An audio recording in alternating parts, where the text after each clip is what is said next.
नमस्कार मेरे प्यारे साथियों, एक बार फिर से स्वागत है आप सभी लोगों का हिंदी की क्लास में। और हिंदी में आरो यारो का जो प्रैक्टिस हम करवा रहे हैं, तो आज जो है ये तीसरा टॉपिक है। किस चीज का? तो ये अनेक शब्दों के लिए एक शब्द का तीसरा टॉपिक है और ये जो है आज का अब अंतिम टॉपिक है, यानी कि आखिरी है। ये जो है इसका अनेक शब्दों के लिए एक शब्द, जितने भी इंपॉर्टेंट क्वेश्चन थे आज की क्लास में आपके इस टॉपिक से समाप्त हो जाएंगे।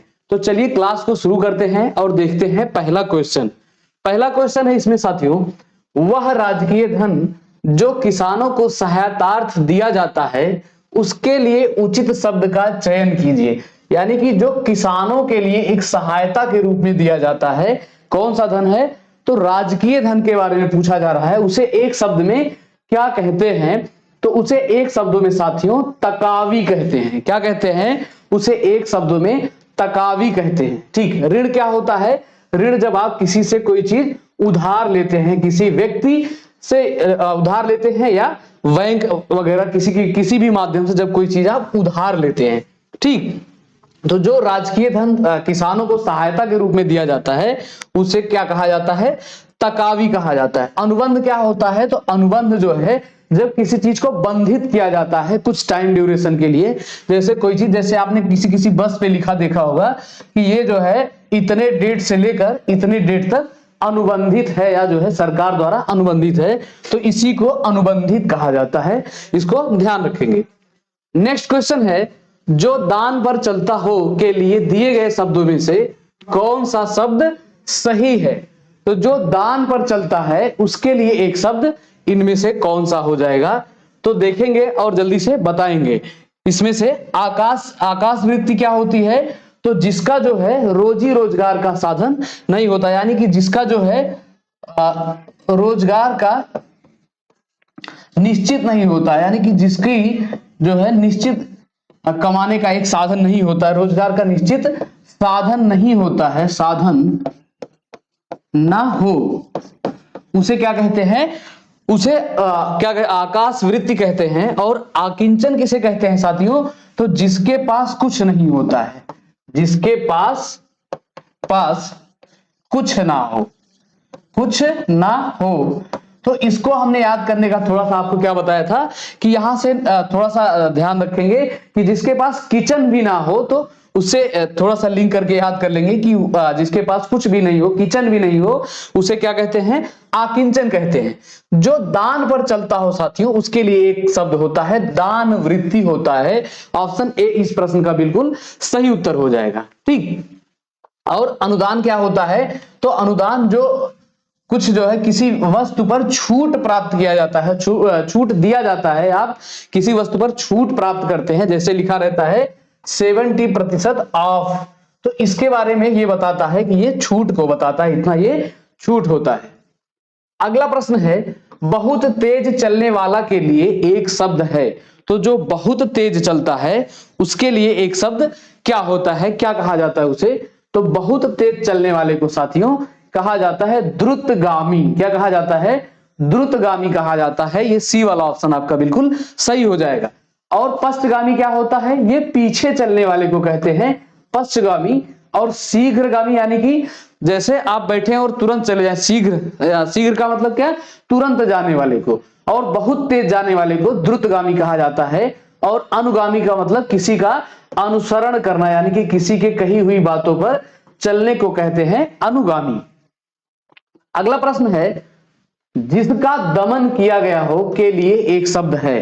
तो जिसका जो है दमन किया गया है उसके लिए एक शब्द क्या है? तो उसके लिए एक शब्द याद रखेंगे, जिसका दमन किया गया उसे दमित कहा जाता है। ऑप्शन ए बिल्कुल सही हो जाएगा। दयनीय क्या होता है? जो है बहुत दयनीय दशा जिसकी होती है, बहुत गंभीर होता है, तो दयनीय कहा जाता है, यानी कि जिसकी स्थिति ठीक नहीं होती है उसे दयनीय कहा जाता है। ठीक, तो इसमें जिसका दमन किया गया हो उसे क्या कहा जाता है? दमित कहा जाता है। ये और ये बिल्कुल आपके गलत हो जाएंगे। अगला है, शक्तिशाली, दयालु, शांत, धीर और योद्धा नायक के लिए एक शब्द।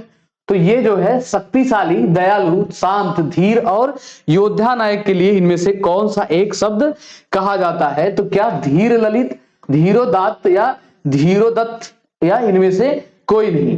तो इसके लिए एक शब्द कहा जाता है धीरोदात्त। ये बी वाला बिल्कुल सही हो जाएगा। ठीक, कौन सा सही हो जाएगा? तो बी वाला आपका बिल्कुल सही हो जाएगा, धीरोदात्त। नेक्स्ट क्वेश्चन है दीर्घ सूत्री का अर्थ है। तो दीर्घ सूत्री का अर्थ इनमें से कौन सा हो जाएगा? लंबी कद काठी वाला, या बहुत देर से प्रतीक्षारत वाला, या दीर्घ प्रवचन वाला, या धीमी गति से कार्य करने वाला। तो दीर्घ सूत्री को एक शब्द में क्या कहा जाता है? धीमी गति से कार्य करने वाला। ये बिल्कुल सही हो जाएगा। और ये जितने भी क्वेश्चन हम आपको किसी भी टॉपिक से करवा रहे हैं ये बहुत ही महत्वपूर्ण है। देखिए टॉपिक आपके कम है आरओ एग्जाम में, तो जितने टॉपिक है उसको इतने बेहतरीन तरीके से आप पढ़ेंगे, तैयारी करेंगे कि एक भी क्वेश्चन आपका गलत ना होने पाए। ठीक, तो दीर्घ सूत्री का अर्थ क्या होता है? धीमी गति से कार्य करने वाला। तो ये जो है इसको ऐसे थोड़ा सा लिंक करके याद करेंगे कि दीर्घ यानी कि जो ज्यादा समय लगाता हो, दीर्घ सूत्री लंबा सा सूत्र वाला, यानी कि ज्यादा समय धीमी गति से, जो है ज्यादा समय कौन लगाता है? जो धीमी गति से कार्य करता है। नेक्स्ट क्वेश्चन है नगर में रहने वाले को कहा जाता है। तो नगर में रहने वाले को क्या कहा जाता है? नगर में रहने वाले को शहरी, नागर, नगर वधु या नौकर। तो ये दोनों बिल्कुल नहीं कहा जाएंगे, ये दोनों में आपको कंफ्यूजन हो सकता है। तो नगर में रहने वाले को साथियों क्या कहा जाता है? नागर कहा जाता है। ऑप्शन बी इस प्रश्न का बिल्कुल सही उत्तर हो जाएगा। और ये जितने भी क्वेश्चन आपको करवा रहे हैं लगातार कहीं ना कहीं जरूर पूछे गए हैं, तो इन प्रश्नों को अच्छे से नोट करेंगे और चीजों को समझते हुए चलेंगे। जितने भी नए वर्ड मिले, जितने नए शब्द मिले, इसे जरूर नोट करेंगे। अगला प्रश्न है मध्य रात्रि का समय के लिए एक शब्द है। तो मध्य रात्रि के समय के लिए एक शब्द कौन सा होता है? ये जो है निशीथ होता है। क्या होता है?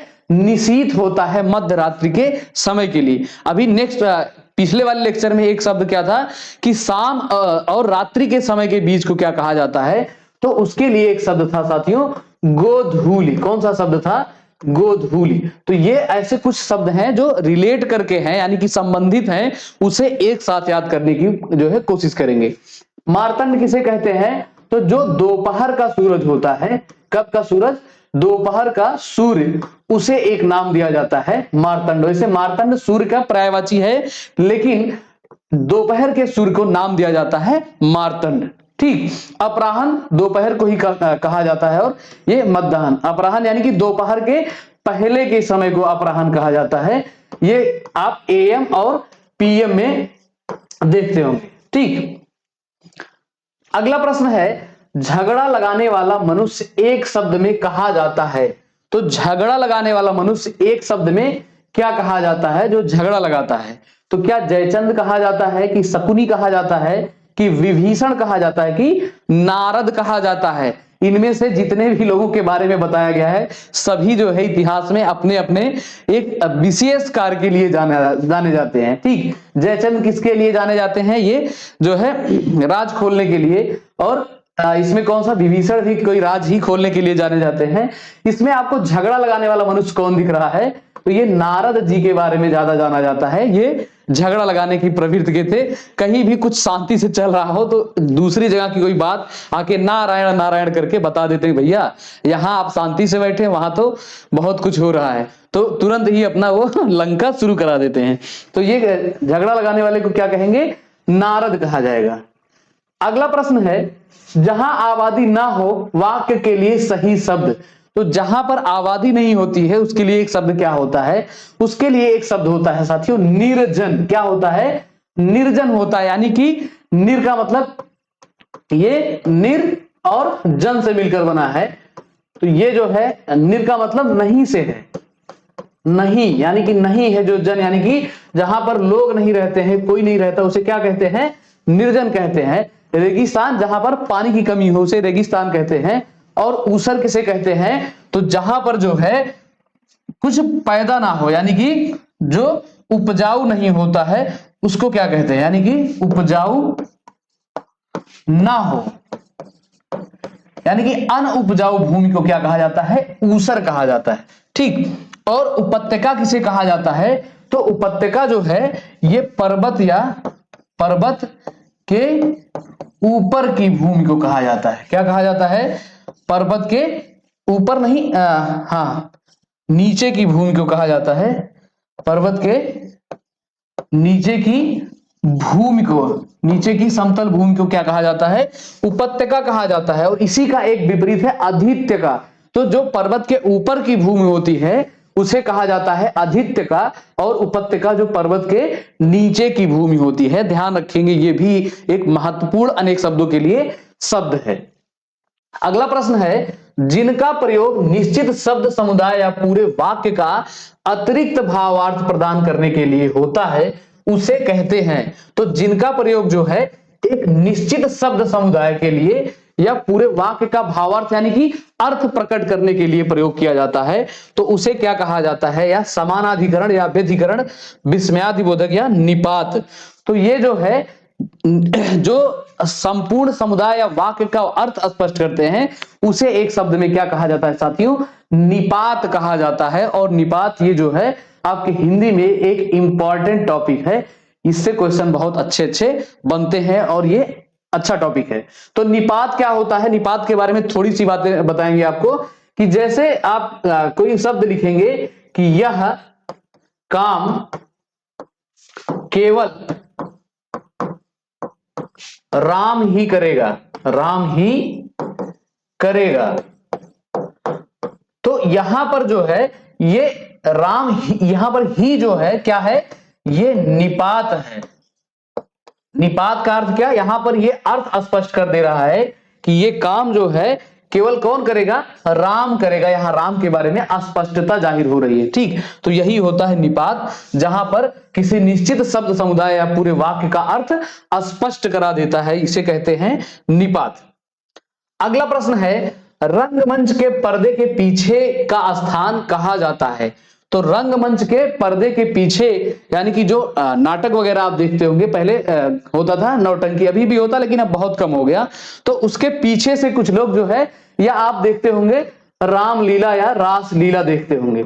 तो इसमें जो है जब रंगमंच के पर्दे से पीछे भी कुछ बोलते रहते हैं, तो यहां पर पर्दे के पीछे के स्थान को, जो पर्दे के पीछे से बोलते हैं उनको क्या कहा जाता है साथियों? तो उनके लिए एक शब्द है नेपथ्य। क्या कहा जाता है? नेपथ्य कहा जाता है। रंगमंच में जो है पर्दे के पीछे के स्थान को एक शब्द में क्या कहा जाता है? नेपथ्य। ये भी जो है आपका पूछा गया है आपके आरओ एग्जाम में। नेक्स्ट क्वेश्चन है, देवताओं का उपवन वाक्यांशों के लिए एक शब्द। तो सबका उपवन, उपवन मतलब क्या होता है? बगीचा होता है। तो देवताओं का उपवन पूछा जा रहा है, देवताओं के उपवन के लिए एक शब्द क्या होता है? तो इसे कहते हैं नंदन कानन कहते हैं। क्या कहते हैं साथियों? नंदन कानन कहते हैं ये देवताओं के उपवन को एक शब्दों में। और ये अशोक वाटिका, स्वर्ग और ये सब जो है आपके गलत हो जाएंगे। इसमें अशोक वाटिका का वर्णन आपको कहां पर देखने को मिला था? तो ये जो है आपके रामायण में देखने को मिला था, जब जो है रिंग लेकर, अंगूठी लेकर गए थे अशोक वाटिका में। कौन? हनुमान जी गए थे माता सीता के पास। नेक्स्ट क्वेश्चन है, पंचामृत शब्द किस वाक्य के लिए उपयुक्त है? तो पंचामृत यानी कि 5 अमृत यहां पर देखा जाए तो इसका अर्थ क्या होगा? 5 अमृतों के लिए कौन सा शब्द जाना जाता है? तो पंचामृत के लिए इसमें से दूध, दही, घृत, शर्करा, मधु मिश्रित वह पदार्थ जो देवताओं भगवान के स्नान हेतु बनाया जाता है। ठीक, तो ये डी वाला बिल्कुल सही हो जाएगा, इसको ध्यान रखेंगे। पंचामृत किसे कहा जाता है? इसमें 5 प्रोडक्ट हैं, दूध, दही, घृत, घृत का मतलब क्या है? ये घी से है। ठीक, शर्करा, मधु मिश्रित जो देवता या भगवान के स्नान के लिए बनाया जाता है, इसे ध्यान रखेंगे। अगला है, खाद्य सामग्री जो यात्रा के समय रास्ते में उपभोग के लिए दी जाती है। तो वह खाद्य सामग्री जो यात्रा के समय रास्ते में उपभोग यानी कि खाने के लिए दी जाती है, उसको एक शब्द में क्या कहा जाता है? तो उसको जो है क्या कहा जाता है? उसे पाथेय कहा जाता है। ये बी वाला बिल्कुल सही हो जाएगा। क्या कहा जाता है? पाथेय कहा जाता है, जो खाद्य सामग्री रास्ते में उपभोग के लिए दी जाती है। ठीक, और जो है इसमें जो पथ्य होता है, तो एक पाथेय है और पथ्य। तो जो एक सामग्री दी जाती है उसे पाथेय कहते हैं, और यही सामग्री जब आप उपभोग करते हैं यानी कि आप उसे खाते हैं तो क्या कहा जाता है? तो उसे पथ्य कहा जाता है, यानी कि रास्ते में जो आप सामग्री ले गए हैं उसे पथ्य कहा जाएगा। और जो उपभोग के लिए दी जाती है उसके लिए एक शब्द है पाथे, लेकिन जब इसे आप खाने में प्रयोग कर लेते हैं यानी कि खाने लगते हैं तब के लिए अलग शब्द है पथ्य कहा जाता है। अगला प्रश्न है पांडुलिपि किस वाक्य के लिए उचित है? तो पांडुलिपि जो है इनमें से किसके लिए कौन सा शब्द इनमें से इसका जो है ये एक आपका अनेक शब्द है और ये किस शब्दों के लिए प्रयोग किया जाएगा पांडुलिपि? तो इसको जो है इतिहास पुराण में आप सुने होंगे पांडुलिपि पांडुलिपि। तो ये क्या होती है? ये जो है पुस्तक की हाथ से लिखी एक प्रति होती है। ठीक, कोई पुस्तक होती है वो कैसे लिखी होती है? हाथ से लिखी होती है, तो उसी की ये एक क्या होती है? प्रति होती है। तो उसे क्या कह लेते हैं? उसे पांडुलिपि कह लेते हैं। ध्यान रखेंगे ये भी आपका महत्वपूर्ण क्वेश्चन है और ये सारे क्वेश्चन मेंस वगैरह के हैं, तो अच्छे अच्छे क्वेश्चन है, इसको जो है नजरअंदाज नहीं करेंगे। नेक्स्ट क्वेश्चन है एक बार कही बात को दोहराते रहना वाक्यांश के लिए शब्द है। तो एक बार कही बात को दोहराते रहना, जैसे ठीक है ठीक है ठीक है ठीक है, एक ही बात को बार बार दोहराते रहना क्या कहलाता है एक शब्दों में? तो उसे पिष्ट पेषण कहा जाता है। क्या कहा जाता है? पिष्ट पेषण कहा जाता है। ये बी वाला बिल्कुल आपका राइट आंसर हो जाएगा कि एक बार कही बात को दोहराते रहने के लिए एक शब्द क्या होता है? पिष्ट पेषण। ठीक, नेक्स्ट क्वेश्चन है लौट कर आया हुआ के लिए उपयुक्त एक शब्द होगा। तो जो चीज लौट कर आया हुआ होता है यानी कि लौट कर आने के लिए एक शब्द क्या होगा? तो ये ऑप्शन ए क्या है? आगत, तथागत या विगत या प्रत्यागत। तो जो लौट कर आया हुआ होता है उसे एक शब्दों में क्या कहते हैं? प्रत्यागत कहते हैं। और ये जो है प्रति और आगत से मिलकर यानी कि प्रति का मतलब जो बाद में या लौट कर आया हुआ होता है उसे क्या कहते हैं? प्रत्यागत कहते हैं। ध्यान रखेंगे। और आने वाले को क्या कहते हैं? आगत का पर्याय क्या होता है? आने वाला। आने वाला यानी कि आने वाले को क्या कहते हैं? आगत कहते हैं। और जो लौट कर आता है यानी कि जो आ रहा है उसे आगत कहेंगे। जो लौट कर एक बार आया और फिर दोबारा लौट कर आ रहा है उसे क्या कहेंगे? प्रत्यागत कहेंगे। और विगत क्या कहेंगे? जो बीत गया, बीत गए को क्या कहेंगे? विगत कहा जाएगा। ठीक, अगला प्रश्न है जो दायर मुकदमे का प्रतिवाद या बचाव करे वाक्य उपयुक्त है। तो जो दायर मुकदमे का बचाव करता है, जैसे आपने किसी के प्रति मुकदमा दायर कर दिया तो जो जिसके प्रति आप मुकदमा दायर करेंगे तो वो बचाव करेगा अपने वकील के माध्यम से, उसे दलीलें दिलाएगा। तो जो बचाव कर रहा है उसके लिए एक शब्द क्या कहलाता है? तो उसके लिए एक शब्द कहलाएगा साथी, उसके लिए एक शब्द है वादी, उसको कहेंगे प्रतिवादी। ठीक, और जो है मुकदमा दायर कर रहा है, दायर करने वाले को यानी कि जैसे आप मुकदमा दायर करेंगे तो आप क्या हो जाएंगे? आप वादी हो जाएंगे। और जो बचाव करेगा उसे क्या कहेंगे? प्रतिवादी कहेंगे। ठीक, यानी कि विपक्ष वाले को क्या कहेंगे? प्रतिवादी कहेंगे। ये सी वाला आपका बिल्कुल राइट आंसर हो जाएगा। और उपयुक्त अभियुक्त किसे कहते हैं? तो जिस व्यक्ति पर यानी कि जैसे आप पर जिस व्यक्ति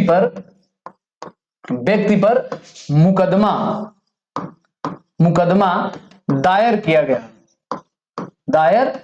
गया हो, यानी कि जैसे राम के ऊपर मुकदमा दायर किया जाए तो राम क्या हो जाएगा? राम हो जाएगा आपका अभियुक्त हो जाएगा। तो ध्यान रखेंगे ये सारे एक ही प्रकार के हैं, ये आपको कंफ्यूज करेंगे। अभियुक्त का मतलब जिस पर मुकदमा दायर किया जाए, और वादी का मतलब क्या? जो दायर करे, और प्रतिवादी का मतलब जो बचाव करे उसे कहते हैं प्रतिवादी कहते हैं। ध्यान रखेंगे जो दायर मुकदमे का प्रतिवाद करे उसको क्या कहते हैं? प्रतिवादी। नेक्स्ट क्वेश्चन है प्रज्ञा चक्षु के लिए वाक्यांश। तो प्रज्ञा चक्षु के लिए एक वाक्य अनेक शब्दों के लिए एक शब्द क्या कहा जाएगा?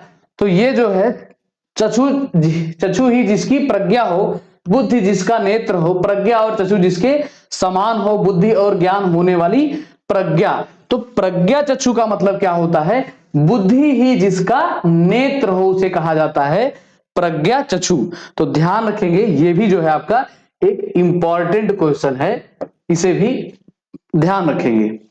अगला प्रश्न है प्रिय वचन बोलने वाली स्त्री के लिए उपयुक्त शब्द।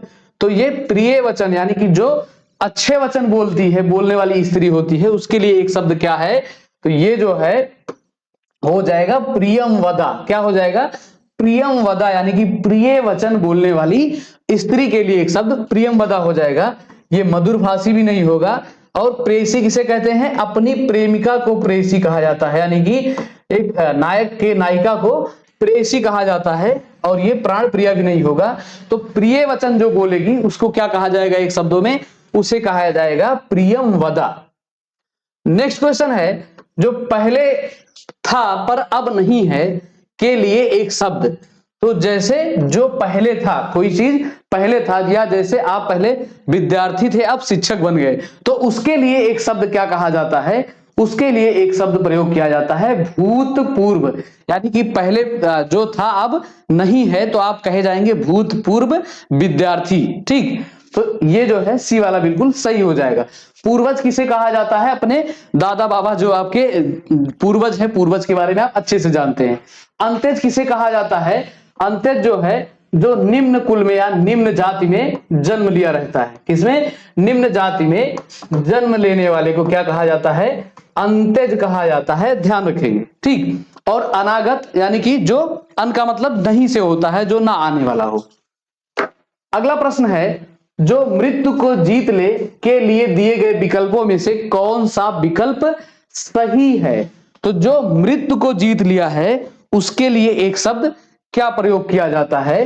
तो जो मृत्यु को जीत लिया होता है उसे क्या कहते हैं साथियों? उसे मृत्युंजय कहते हैं। ये सी वाला आपका बिल्कुल राइट आंसर हो जाएगा। जिसने मृत्यु पर विजय प्राप्त कर लिया या मृत्यु को जीत लिया हो उसे क्या कहेंगे? मृत्युंजय कहेंगे। विजयी किसे कहते हैं? जो विजय प्राप्त कर लेता है, यानी कि विजय प्राप्त करने वाले को विजयी कहा जाता है। करने वाले को विजयी कहा जाता है। और जो है मरणासन, यानी कि जो मरण आसन पर है, यानी कि मर चुका है। मरणासन क्या होता है?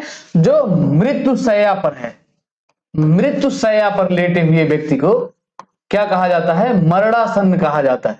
ठीक, और अमर यानी कि जो ना मरे, जो ना मरे। एक होता है मर्त, यानी कि जो मरता हो, मर जाए। अमर किसे कहते हैं? जो ना मरे उसको अमर कहा जाता है।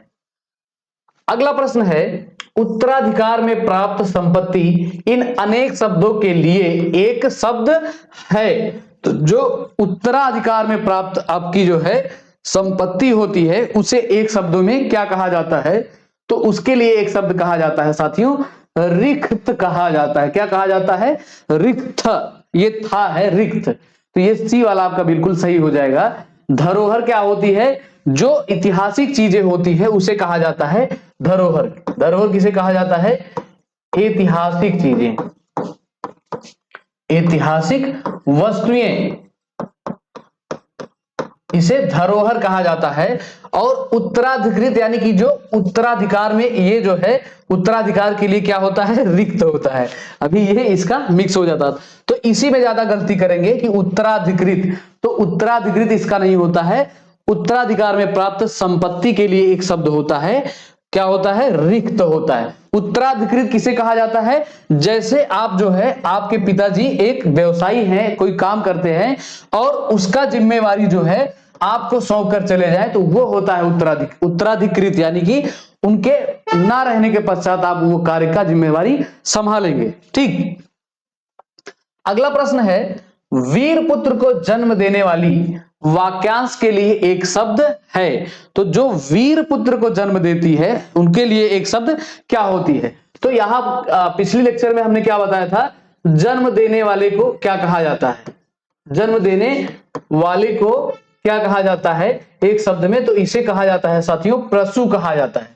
तो यहां पर क्या पूछा गया है? वीर पुत्र को जन्म देने वाले को, तो यहां पर क्या हो जाएगा? वीर प्रसू हो जाएगा। ये सी वाला आपका बिल्कुल सही हो जाएगा। ठीक, तो चीजें जो है थोड़ा थोड़ा सा अगर ध्यान में रखेंगे तो आगे वाली चीजें आपको आसान होती चली जाएंगी और एक दूसरे से कनेक्ट होकर आपको याद होता चला जाएगा। ठीक, जो वीर नारियां होती उसे क्या कहते हैं? वीरांगना कहते हैं। और जो नारी पुत्र को जन्म देती है, पुत्र को जन्म देने वाली स्त्री को कहा जाता है, स्त्री या नारी को पुत्रवती कहते हैं। ठीक, और वीर पुत्र को जन्म देने वाली को क्या कहते हैं? वीर प्रसू कहते हैं। ये सी वाला आपका बिल्कुल सही उत्तर है। अगला प्रश्न है, जिस पर विश्वास किया गया, यानी कि जिस पर आप विश्वास किए हो, वाक्यांश के लिए एक शब्द है। तो जिस पर विश्वास किया गया है उसके लिए एक शब्द क्या हो जाएगा? तो उसके लिए एक शब्द हो जाएगा साथियों, विश्वस्त हो जाएगा। क्या हो जाएगा? जिस पर विश्वास किया गया उसके लिए एक शब्द हो जाएगा विश्वस्त। ठीक, और जो है जो विश्वास के काबिल हो, इसे क्या कहते हैं? जो विश्वास के काबिल हो या विश्वास के लायक होता है उसे कहते हैं विश्वसनीय। लेकिन अगर इतना ही पूछेगा आपसे, जिस पर विश्वास किया गया, तो उसके लिए एक शब्द होता है विश्वस्त होता है। ठीक, विश्वासघात किसे कहते हैं? जो छल कपट करे। क्या करे? छल कपट करे आपसे, उसे कहते हैं छल कपट, या आपको धोखा दे जाए उसे ही कहते हैं विश्वासघात। एक शब्दों में, यानी कि छल कपट या धोखा देने वाले को क्या कहते हैं? विश्वासघाती कहते हैं। ठीक, अगला प्रश्न है, जिस पुरुष की पत्नी साथ नहीं है, वाक्यांश के लिए एक शब्द है। तो जिस पुरुष की स्त्री साथ में नहीं है उसके लिए एक शब्द क्या होगा साथियों? तो उसके लिए जल्दी से बताएंगे कि जिस पुरुष की पत्नी जो है साथ में नहीं है उसके लिए एक शब्द क्या हो जाएगा? विपत्नीक हो जाएगा। ये डी वाला बिल्कुल सही हो जाएगा। गलती से ए वाले को भी करेक्ट ना करिएगा। आपत्नीक का अर्थ क्या होता है? जिसका जो है, जिसके पास पत्नी ना हो, पत्नी ना हो। तो जिसके पास पत्नी नहीं होती है उसके क्या कहते हैं? उसे कहते हैं आपत्नीक। यानी कि ये कैसा हो जाएगा? एक दूसरे शब्दों में ये हो जाएगा आपका अविवाहित हो जाएगा। भाई जिसके पास पत्नी नहीं होगी वो क्या कहलाएगा? अविवाहित कहलाएगा। अब कुछ लोग सोचेंगे कि हो सकता है डाइवोर्स हो गया हो, तो भी तो वो जो है अविवाहित होके भी अविवाहित है। जब पत्नी ही नहीं है तो क्या ही पर्याय है। ठीक, तो इसके अर्थों में समझेंगे, जिस पुरुष की पत्नी साथ में नहीं हो उसके लिए एक शब्द क्या है? विपत्नीक। और जिसके पास पत्नी ना हो उसके लिए एक शब्द क्या होता है? अपत्नीक होता है। ठीक, वियोगी किसे कहते हैं? जो किसी दुख में व्याप्त हो। क्या हो? किसी दुख में व्याप्त हो, उसे क्या कहते हैं? वियोगी कहते हैं। और विधुर किसे कहा जाता है? विधुर जो है जिस पुरुष की पत्नी मर गई हो उसे कहा जाता है विधुर कहा जाता है। ठीक, तो अब जो है इसके याद रख लेंगे कि जिस पुरुष की पत्नी साथ नहीं होती उसे विपत्नीक कहा जाता है। ये बिल्कुल डी वाला आपका सही हो जाएगा। अगला प्रश्न है, पिता के घर पर रहने वाली युवती के लिए इनमें से उपयुक्त शब्द कौन सा होगा? तो जो पिता के घर पर युवती रहती हैं उनके लिए एक शब्द क्या कहा जाता है? तो उनके लिए एक शब्द है साथियों ये सुवासिनी। क्या कहा जाता है? सुवासिनी। तो इसे थोड़ा सा लिंक करके याद करने का एक तरीका है कि सुवासिनी यानी कि सुंदर घर में अच्छे माहौल में रहती है। जैसे जब जो है कोई स्त्री युवती अपने घर में रहती है तो उसे सुख सुविधा संपन्न प्रतीत होता है कि जो है हम जो है सही है। उसको कोई ऐसा नहीं होता है कि बाध्य नहीं होता है काम करने के लिए। ये एक याद करने का तरीका बता रहे हैं। ठीक, तो ऐसे थोड़ा सा सुवासिनी करके इसे याद कर लेंगे। सुहागिनी किसे कहा जाता है? तो जो सुहागिन होता है उसे सुहागिनी कहते हैं। और गृहिणी किसे कहते हैं? तो जो घर का कार्यभार संभालती है, घर पर रहती हैं, उन्हें गृहिणी कहा जाता है। अगला प्रश्न है, कुछ खास शर्तों पर किसी कार्य को करने का समझौता के लिए एक शब्द। यानी कि कुछ खास शर्तें हैं कि भाई देखिए हम इतने समय में ये देंगे, आपको इतना प्रमोशन करेंगे, इतनी सैलरी रहेगी, और जब चाहेंगे आपको जो है सेवानिवृत्त यानी कि टर्मिनेट कर देंगे, हटा देंगे। तो ये जो है कुछ खास शर्त के लिए कोई कार्य करने के लिए जो समझौता जो किया जाता है उसे कहा जाता है एक शब्दों में संविदा कहा जाता है। डी वाला बिल्कुल सही हो जाएगा। ठीक, तो ये जो है संविदा का समझ लीजिए एक हिसाब से अर्थ है इसका एक परिभाषा है। तो इसे समझेंगे कि संविदा की परिभाषा क्या होती है कि कुछ खास शर्तों पे ही काम आपसे कराया जाएगा और जब चाहेंगे तब हटा देंगे। वो शर्तें आपको लिखी और बताई जाती हैं। नेक्स्ट है, जहां खाना मुफ्त में मिलता है के लिए कौन सा सही है? तो जहां पर खाना मुफ्त में मिलता है उसके लिए एक सही शब्द क्या कहा जाता है? तो सदावर्त, सदाशिव, सदाभव और सदा सुख। तो जहां पर खाना मुफ्त में मिलता है उसे एक शब्दों में सदावर्त कहा जाता है। और एक मुफ्त वाला और जुगाड़ जानते हैं आप लोग कौन सा? तो ये भंडारा नाम की चीज होती है। तो ये गलत हो जाएगा, कभी अगर ऑप्शन में आपको मिले तो ये भी मुफ्त में ही होता है, लेकिन इसमें और इसमें अंतर होता है। ठीक, ये किसी खास प्रयोजन से किया जाता है और ये दीन दुखियों के लिए। सदावर्त क्या होता है? ये दीन दुखियों के लिए। प्रश्न कभी घुमाकर आपसे ये भी पूछा जा सकता है कि जहां पर दीन दुखियों के लिए मुफ्त में खाना मिलता हो, मुफ्त में भोजन मिलता हो, उसे क्या कहा जाएगा? तो आप जल्दी से उसे सही करेंगे, सदावर्त। ठीक, अगला प्रश्न है, सव्यसाची शब्द के लिए एक वाक्य है। तो सव्यसाची शब्द के लिए एक वाक्य इनमें से कौन सा हो जाएगा? तो सव्यसाची का मतलब क्या होता है? बाएं हाथ से कार्य करने वाला।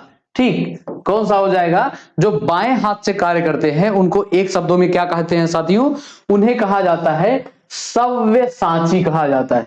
ठीक, और ये बाएं हाथ के लोग जितने भी बाएं हाथ से लिखते हैं, इनकी राइटिंग हमने देखा है, बहुत कम लोग ऐसे हैं जिनकी राइटिंग खराब होगी। बाएं हाथ से लिखने वाले बहुत सुंदर लिखते हैं, ऐसा हमने कई बार देखा है। हमारे साथ कई लोग पढ़ने वाले थे तो उनको हमने देखा है कि बहुत ही सुंदर उनकी राइटिंग, एकदम सुंदर, स्वच्छ और सुशील होती है।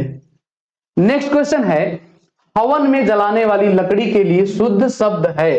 तो हवन में जो लकड़ी जलाई जाती है उसके लिए एक सही शुद्ध शब्द कौन सा है? तो ये हवन सामग्री वन काष्ठ या शुष्क काष्ठ या समिधा। तो ये समिधा जो है ये हवन में जलाने के लिए जो है, जो हवन में जलाई जाती है लकड़ी, उसके लिए एक सही शब्द क्या प्रयोग किया जाता है? समिधा प्रयोग किया जाता है। बिल्कुल, ये इसका राइट आंसर हो जाएगा। ठीक, तो ये रहा आपका आज का तीसरा लेक्चर, किस चीज का? अनेक शब्दों के लिए एक शब्द। तो अब जो है आपके टॉपिक जो है, कितने टॉपिक? तो 2 टॉपिक आपके कंप्लीट हो गए आरो यारो में हिंदी का। कौन कौन सा?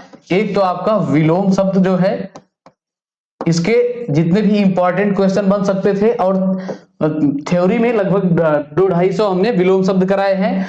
और जो है ये दूसरा वाला कौन सा है? तो ये अनेक शब्दों वाला है।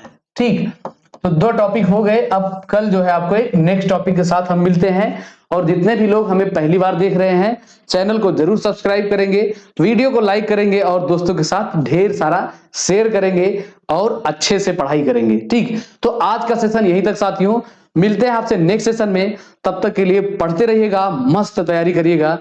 आज हमसे जुड़ने के लिए बहुत बहुत धन्यवाद। जय हिंद, जय भारत, वंदे मातरम।